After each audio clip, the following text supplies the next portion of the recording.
দর্শক, কিছুক্ষণ আগে সচিবালয়ে কথা বলেছেন স্বরাষ্ট্র উপদেষ্টা। আমরা এখন তার অংশবিশেষ দেখব। যেটা আছে গরু যে নামাবে এটা রাস্তায় নামাইতে পারবে না, তাদের ভিতরে নিয়ে যেতে হবে, হাটের ভিতরে নিয়ে নামাইতে হবে।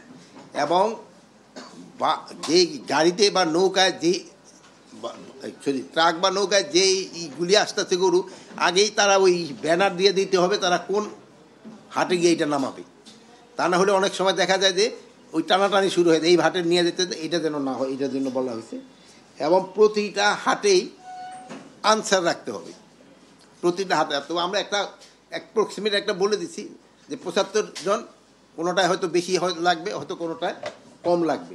এইটার জন্য আমরা এই নিরাপত্তা প্লাস ওখানে গরুর ডাক্তারও থাকতে হবে, যেহেতু অনেক